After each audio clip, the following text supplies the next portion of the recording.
Today here we are in Mala in front of Dr. Sushila Fonseca's pathological laboratory. Now this is not just an ordinary institution. This is a part of the history of the city of Panjim and history of Goa. Now this laboratory has been established about 40 years ago and Dr. Sushila has been serving the needy for the last 40 years.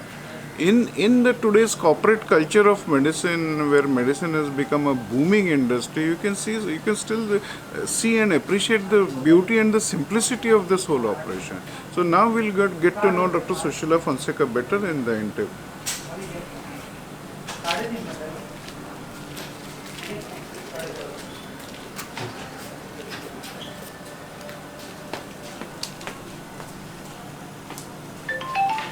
So we have with us Dr. Sushila Fonseca, who has been like a saintly figure to all the patients of Panjim. She's around for ages now. This is almost 40 years. It is almost a generation. She is still here, and if you see the surroundings, if you see her laboratory, it is still her old house, which is everything about 100, years old. She could have moved on to a better place, to a fancy place. I mean, she could have much modern infrastructure. But then she's like, as I said, a saint figure to all those people who really cannot afford very expensive treatment, and she has been the lifeline of these people. So we'll interact with her today. We'll get to understand her life, her journey, and her views about the state of medical science. So Dr. Fonseca will start right at the beginning. So tell us how your journey began, your life, and the beginning of this profession. Well, I studied in Bombay at the Topiwala National Medical College and at the BYL Hospital, and I was a resident there. When I was doing my MD in pathology, I got married, and my husband was here in Goa. So I came to Goa, and I worked at the Goa Medical College. And after passing my MD in pathology, which I'm happy to tell you I did at the first attempt, I joined the Goa Medical College as a demonstrator, and I worked up to the post of lecturer. Then in that period, I got 2 children, and I found that I was most of the day out of the house, and I didn't think it was very fair to them because they had afternoon classes, and in the morning they were there in the house, and there was the homework and guidance they needed. Of course, my mother-in-law was there, but I didn't think it was sufficient. So I coaxed my husband that I should start my own little laboratory. At that time, there were very few labs in Goa, in Panjim. And he, being a general practitioner also, agreed that I could start a laboratory. We looked around the city, and he decided that I couldn't start in the city because Panjim city 40 years back at 7 o'clock in the evening was dead. Everyone went out of the city. So he offered me a room in the house. We were staying in this old house, and he said, you can start a room in the house, take a room in the house, and we can start here. That is how I started in this place. And actually, maybe I didn't have too much vision, but I had a lot of enthusiasm. And at that time, as a pathologist, I always thought that you have to be with the patient, you have to know your patient. And it's not only collecting the blood, but knowing what you're looking for. And I feel that when you interact with the patient, you find out a lot of what you're looking for in the patient. And with that practice, slowly my practice grew. So that with time, we've taken up practically 3/4 of this house. It is an old house, but we have upgraded everything so that anything that you would want in a modern house, we have in this place. And the space has encouraged me to increase my work scope. So we do, in this laboratory, we do biochemistry, we do hematology, we do bacteriology, we do histopathology. So we do a little of most branches of pathology. And with a time where we started with very simple equipment, more and more equipment, we have upgraded our equipment. And I think we are among the better labs in Goa. Tell me one thing now. When you started your practice, GMC used to be the only hospital those years. Yeah. When very few private hospitals, and GMC I believe was also that even in those times was a completely self-sufficient unit. Yes. So how did your practice grow in these years? There were doctors in private practice, and they did find a lack of laboratories in the private sector. So much so, really, one of the incentives was that some of those who had laboratories, or some of the seniors who had laboratories, told me, Sushila, why don't you start a laboratory? And maybe that also gave me a little bit of encouragement, that they also found that there was a need for laboratories. And I must tell you that I used to get a lot of work from GMC in the middle of the night, because I used to stay here and the lab was here. And the doctors would tell the patients, she stays there. So you tap on the window, and they used to wake me up and I used to get their tests done. So that is how I started. And that is really how I looked at my medicine, that we should be there for the people. Of course, now there are lots of labs and there are lots of hospitals, and these home or late night emergencies don't occur as such. That's it. 40 years, if you look back, how much technology and science has evolved? Oh, it's evolved with leaps and bounds.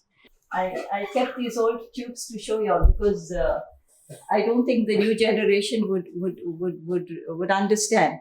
We used to use tubes like this to do your blood glucose, and then we would put it in a metal container like a handi, and boil the reagent with the blood sample, and a color would come.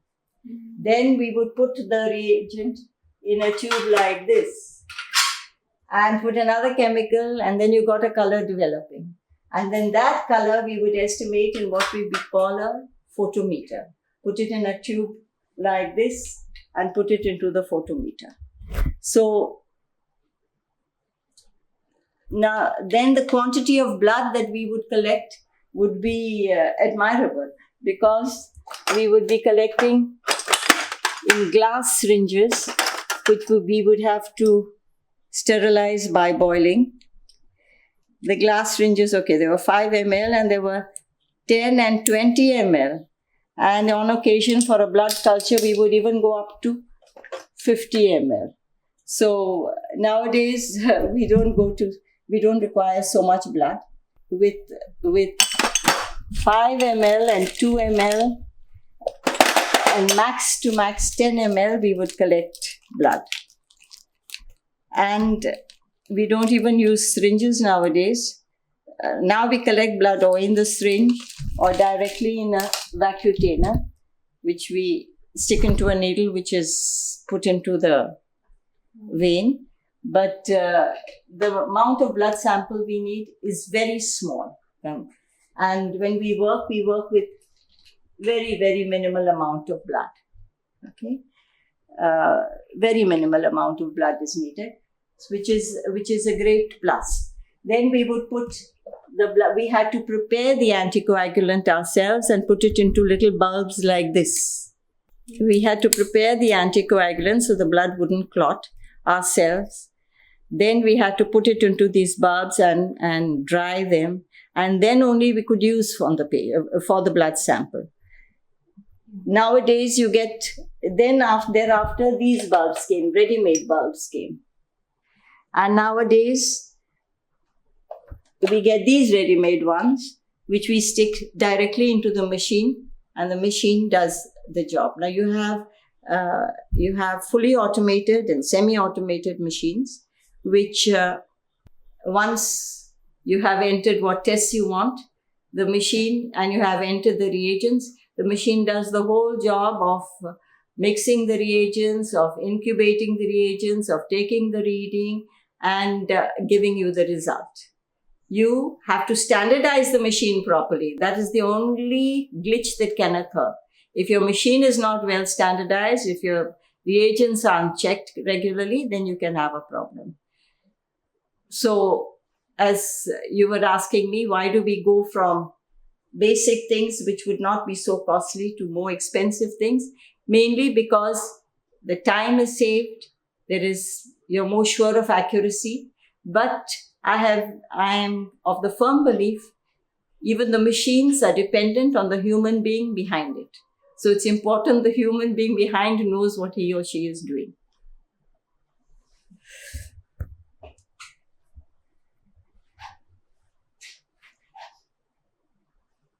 So we always ran a risk of picking up some illness. We used to pipette by mouth with these glass pipettes. Nowadays we use these type of pipettes. We just aspirate the amount you want. You get of different variations. This is a big one. Different amounts. Where before we used to use ml, now we use microliters, which is very, very much less, yeah. Okay. So you can imagine how the quantities have decreased, both of the blood samples and of the reagents.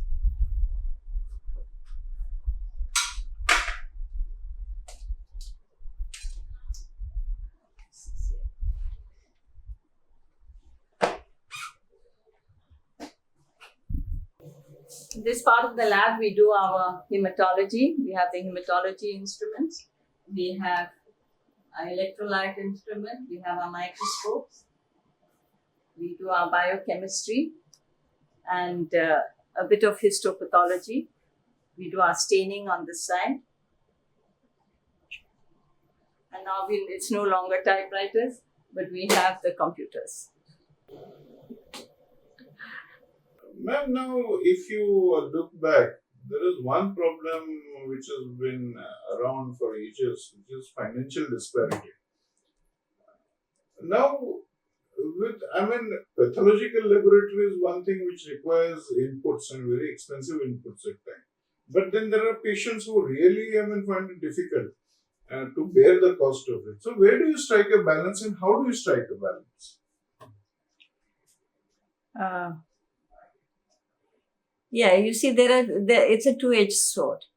To maintain a lab or to maintain your instruments, you spend a lot because the equipment is expensive, and then we have to have a maintenance contract. We really get tied down to the company that supplies the instrument because they have their engineers and only they know how to maintain or service your instrument.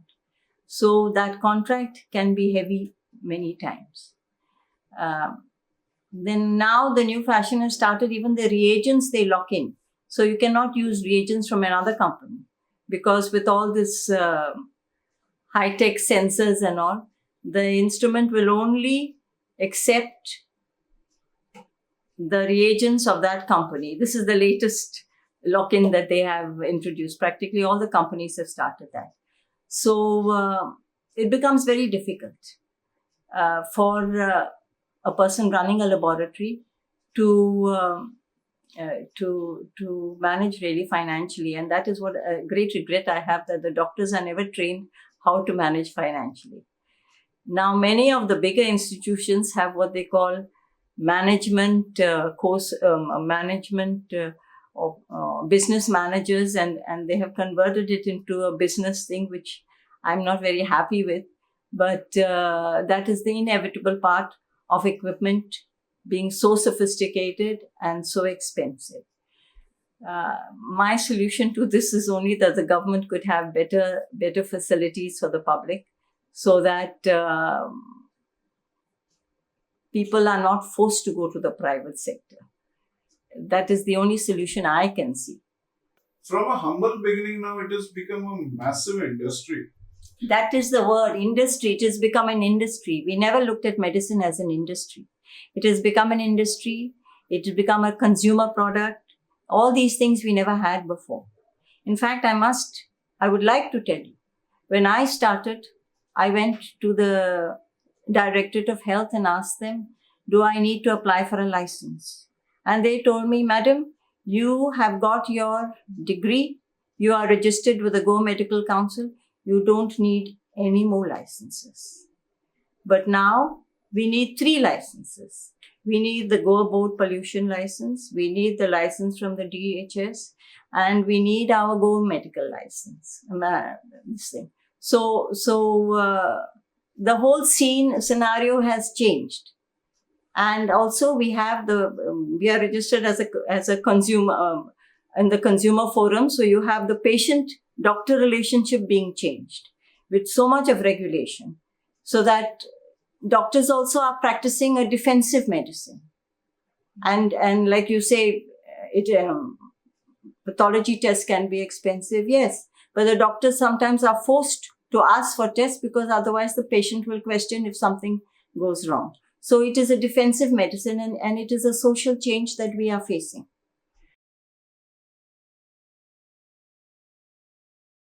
Now, the industry, as it is called today, with so many hospitals which have come up, and the population of Goa is barely about 16 to 17 lakhs as per the last census. So you feel, is this whole industry going to sustain?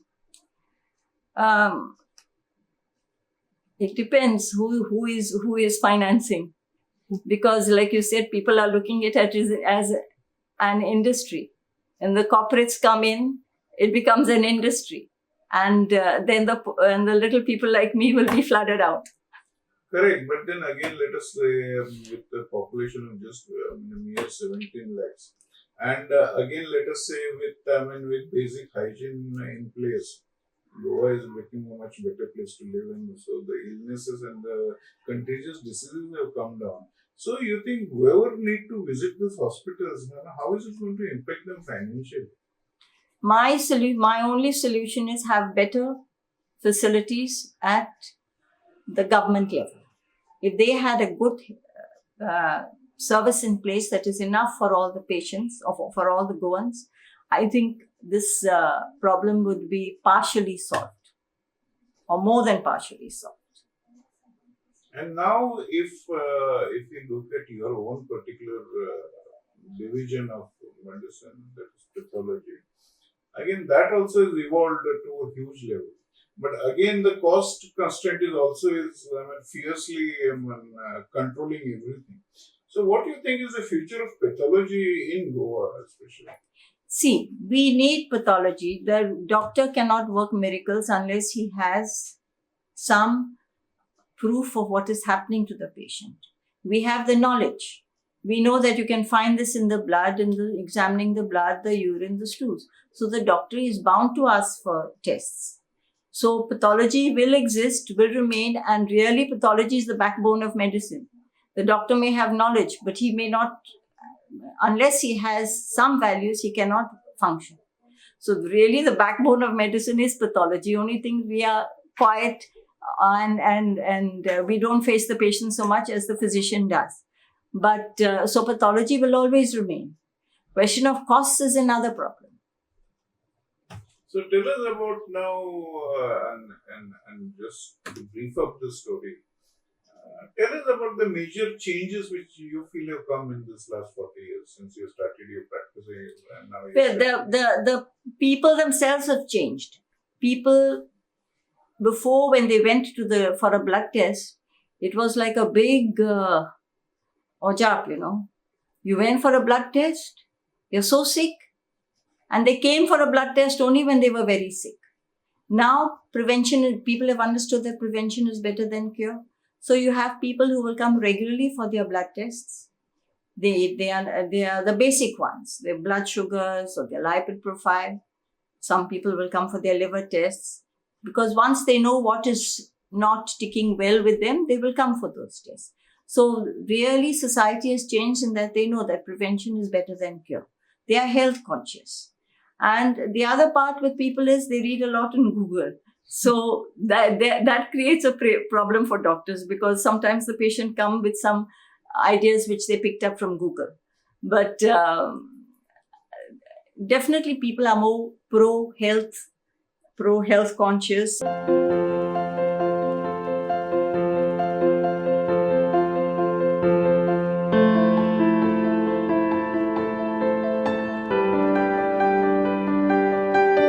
As a doctor and as a pathologist, or maybe any doctor, you see a lot of situations in life which could be avoided and prevented if the people had knowledge or understood the significance of things.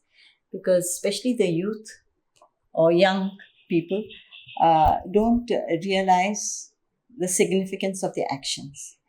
I first wrote this Rebecca's Inheritance when I realized there was too much of alcoholism in Goa. This was in 2000, I think. And thereafter, AIDS came along. And AIDS, again, we found, my husband is a general practitioner. He and I found that there were youth that were affected who didn't realize the significance of this disease.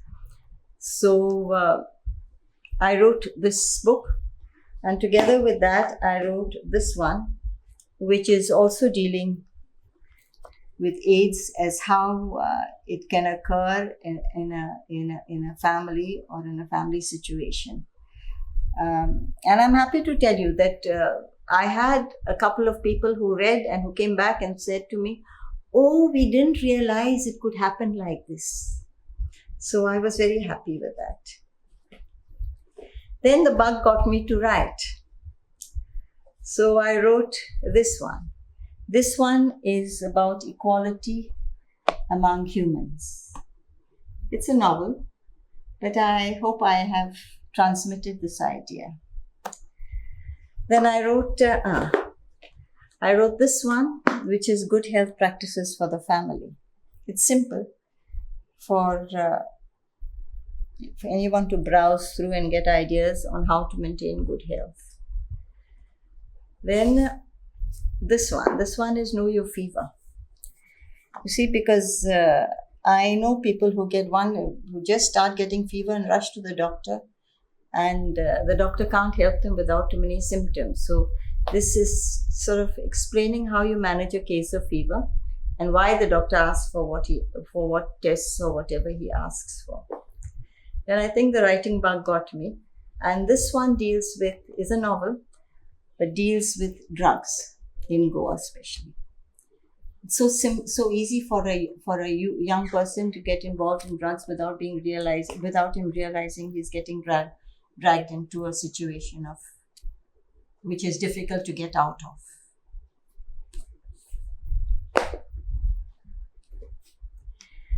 This one, The Ponton Secret, is a novel it's a novel to entertain, but in it I have brought in a bit about breast cancer, and I have brought in even the idea that sometimes we look elsewhere for a solution when the solution is within us or within our home or with us. Instead of searching high and low, first begin at home.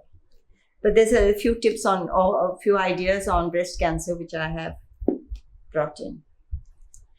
These last two have been on Goa. This is a novel that I have written on the Pinto Revolt, what is known as the Pinto Revolt, but I've made it into a novel. So because I think history sometimes can get boring when you just read dates and timelines. So this is to make it a little bit more interesting. This is a story of my father. It's a biography of my father. My father was a lawyer. He was a pharmacist and a journalist at the same time during the Portuguese regime. And he was all for democracy, and so he was not popular with the Portuguese regime. So the time came when they wanted to arrest him, and he escaped to Belgaum and thereafter he migrated to Africa, and that's how I grew up. I did my schooling in Africa. Okay.